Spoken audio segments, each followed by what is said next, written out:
Hey guys and gals, Von Baden here. This is gonna be, I'm gonna try to cut the fat from this video so you're not watching hours and hours of me doing the same thing over and over again. So, I had posted a while back about x-rays that was given to me. So what I'm going to do is take this lamp, there you go, this beautiful lamp, that is an Ikea lamp, and what I'm going to basically do is take these bags of skulls and I'm going to not put them upside down, of course, that would be ridiculous, but I'm going to cover this with, oh yes, you guessed it folks, my toilet paper Mod Podge. Couple different types of brushes to get in all the nooks and crannies. I am definitely trying not to bounce the camera, but we got a little bit of waving going on, so I do apologize. Do not want to hypnotize anyone much. But anyways, so we got the Mod Podge toilet paper, some glue sticks for the hot glue gun, a couple bags of these bad daddies. I got the lampshade in the other room, and I will film this in segments, like I said, so it's not you guys watching hours and hours of me toilet papering, gluing, toilet paper and gluing. Don't want that. That would be a boring video. I don't want to give you a boring content. So stay tuned, and I'll give you a little progress videos throughout and show you different stages. So I will see you shortly. Thanks. Keep watching. Hey guys and gals, welcome to the next part of this whole fun little venture. So to kind of get you up to speed, I took those little skulls, used a hot glue gun, gunned them to, well, actually, rather than get the camera bouncing, we'll just move the lamp. There we go. Now we're cooking with gas. I hot glued them to the pole of the lamp, and then using my lovely Scott's brand toilet paper here, 1-ply, homemade Mod Podge. I glued the toilet paper around, so we ended up with this nice configuration. I do have a few skulls that don't match up with the other ones, but hey, that's the way the cookie crumbles. So I did not put a whole lot in the back, just because no one will ever see this, and what's the point in doing all that? So that all said and done, once this stuff dries, it's like a rock.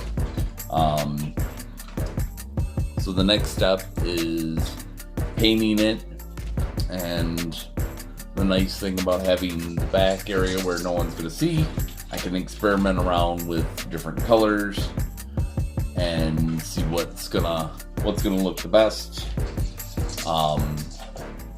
So we've picked out a couple different, well, those are both whites, and I've got some grays, some taupes, some warm buff, and that's going to be for just the skulls to kind of highlight them, make them look a little bit better. You have to excuse the fact that my dog is eating right now and scaring himself, so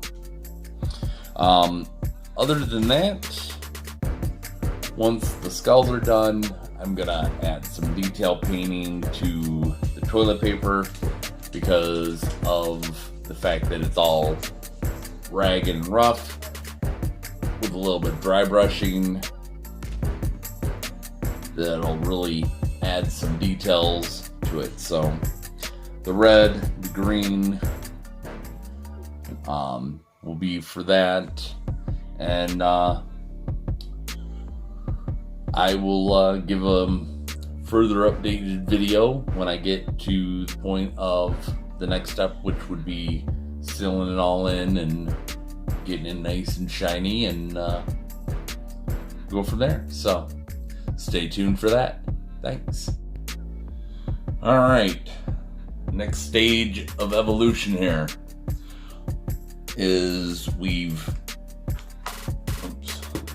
break this before I even get to finish it. That would be a great start of everything. So sorry about bouncing the camera, but it's on this table and apparently that's what we're gonna just do. So get y'all up to date, where we were, where we are going, all that fun stuff. So we did the Mod Podge toilet paper, hot glue gunned the skulls on there.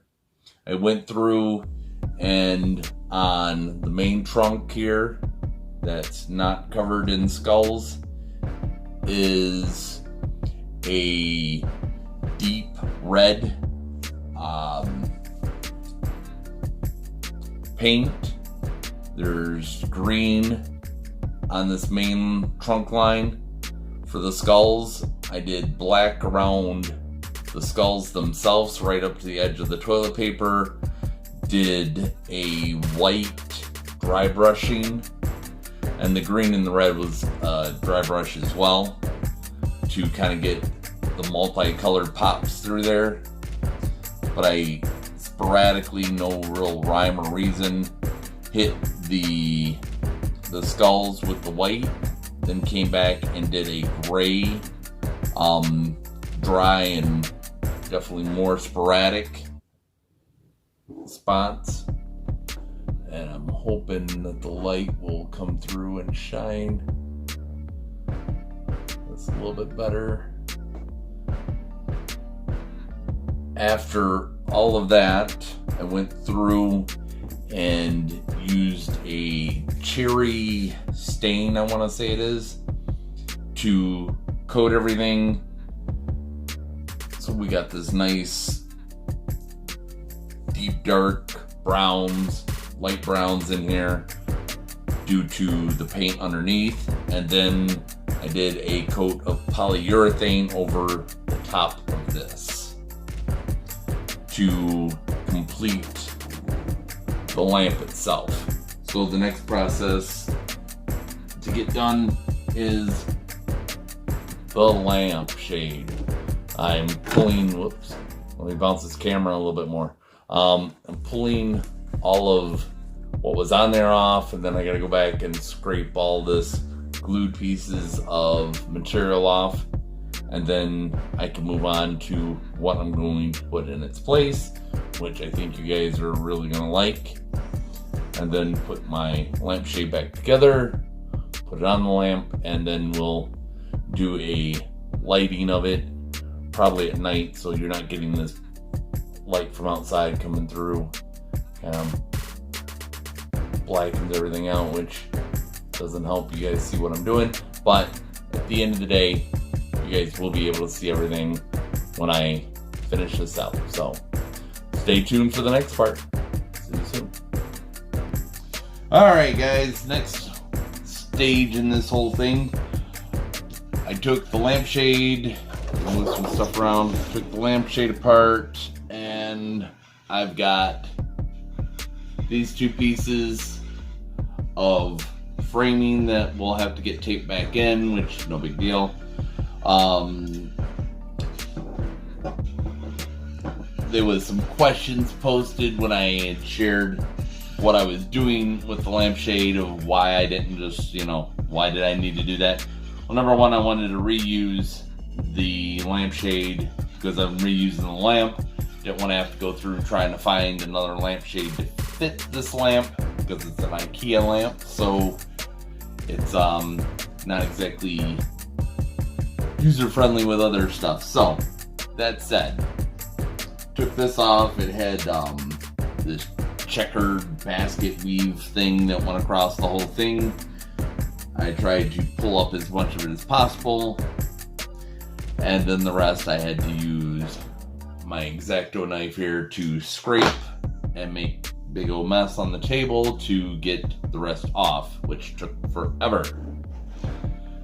I need this because this is the stabilizing part of the lampshade. So I put these x-rays on here, which are very flimsy, and without that it would not be able to hold up. So the plan now is, move that back out of the way, is I'm using this, I believe it's called a stitch spacer. You set whatever distance you want on the two little points, and then I'm sizing it up, marking it, and then coming through with the hole punch to punch the holes on this. I'll tape it to the frame, then I will take and use jute, twine, whatever you want to call it, to put the x-rays on this, and then once it's all said and done, I will show the finished product. All right, so stay tuned for the rest of this. Thanks. All right, here it is, finished product. Once again, used the X-Acto knife to clear the white form because that was thicker and was more of the stabilizer for the lampshade itself. I did the hole punches in the plastic and in the x-rays, and then I used Jude to wire her up, sew her up, lace her up, however you want to go about it. And this is the end result. So let's see what that looks like. The light's off, but this light on. So here, and turn that light off. All right, moving the camera a bit. I think that came out pretty good. Didn't have all of the same x-ray, so kind of went with what I had to work with. These weren't my x-rays, so I didn't have much choice, but I think it looks pretty cool. And then here in the back, it's hard to tell. I'll turn on the overhead light in a minute, but I laced up the back. This is the side that no one's ever going to see. Let's turn that back on and turn it off. There you go. Now you can see them. But stitched them, tied it up in there, and that is taking a Ikea lamp and turning it into something pretty cool, in my opinion. So let's do this one more time with the lights on.